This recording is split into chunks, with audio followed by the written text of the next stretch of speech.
गुरु की जब बात करते हैं तो अपने आप में बहुत बड़ी एक छवि होती है।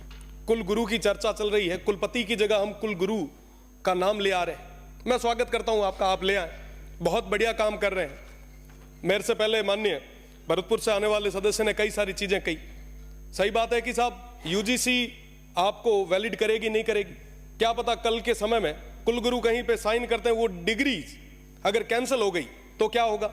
हमारे यहाँ से कोई ग्रेजुएट करके कोई फॉरेन जा रहा है और वहां पे सब देखता है कि साहब वाइस चांसलर के सिग्नेचर ही नहीं है, तो उसको 4-4 बार धक्के खाने पड़ेंगे।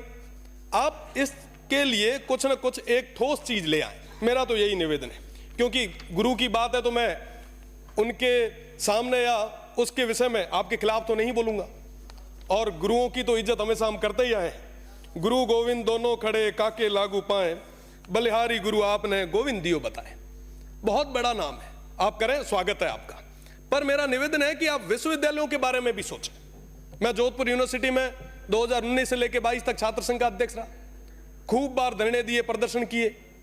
एक बार की मैं आपको बात बता रहा हूं कि पिछली बार पेंशनर जो है, जो लगभग अपना पूरा जीवन वहां पे निकाल के आते हैं, वो सारे लोग बुजुर्ग, हरिमोहन जी साहब सबसे वरिष्ठ हैं।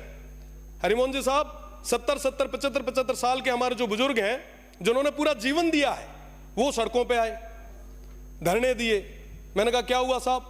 तो कह रहे हैं कि साहब हमने पूरा जीवन इस संस्था को दे दिया, आज के समय में ये संस्था हमें पेंशन तक नहीं दे पा रही। आप विचार करें कि चतुर्थ श्रेणी का कोई कर्मचारी है जिसकी पेंशन कुल मिला के 10,000 है, अगर 6 महीने तक आप उनको पेंशन नहीं दोगे तो उसकी क्या स्थिति होगी। होली दिवाली हमारे लिए गई है, हमारे लिए तो खूब सारे लोग आते होंगे मिठाइयां लेके, उनके लिए, उनके बच्चों के लिए, पोतों के लिए मिठाई कौन ले जाएगा, क्या स्थिति होगी। तो कहीं ना कहीं फाइनेंशियल क्राइसिस के अंदर हमारी सारी यूनिवर्सिटीज फाइनेंशियल क्राइसिस से गुजर रही है। हम उसको अपलिफ्ट कैसे करें, उसके बारे में चर्चा करने की ज्यादा जरूरत है।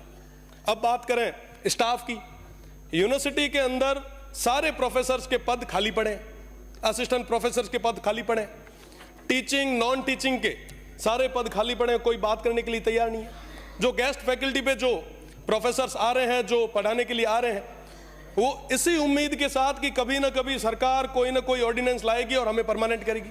तो मेरा तो निवेदन है कि जो गेस्ट फैकल्टी पे आ रहे हैं, आप उनको परमानेंट करें।